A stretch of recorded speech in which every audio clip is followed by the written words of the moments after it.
Government hospital అదేవిధంగా మన court పరిశీలించడానికి వచ్చారు. జనాలు ఇబ్బందుల వల్ల హాస్పిటల్ ఏదైతే పాత హాస్పిటల్ ఉందో ఆ హాస్పిటల్ మార్చి ఇంకో హాస్పిటల్ కొత్త హాస్పిటల్ కట్టడం వల్ల అక్కడికి జనాలకి వెళ్ళడానికి ఇబ్బంది కలుగుతుందని చెప్పి ఎమ్మెల్యే దృష్టికి తీసుకెళ్ళాం. ఎమ్మెల్యే గారు దాన్ని దృష్టిలో పెట్టుకొని కలెక్టర్ గారిని తీసుకొని వచ్చి యలమంచిలో ఉన్న మన సాధక బాధలన్నీ కూడా కలెక్టర్ గారి దృష్టికి తీసుకెళ్లారు.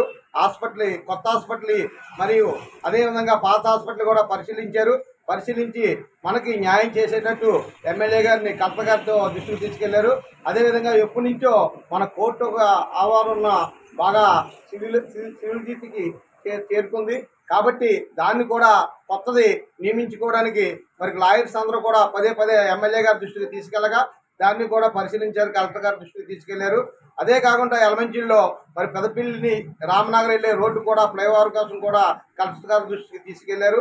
మరి కొన్ని అభివృద్ధి కార్యక్రమాల దృష్ట్యా కలెక్టర్ గారిని యలమంచిలి తీసుకొచ్చి ఎమ్మెల్యే గారు ముఖ్యంగా యలమంచి డెవలప్మెంట్ కోసం ఎన్నో కార్యక్రమాలు చేపడుతున్నారు.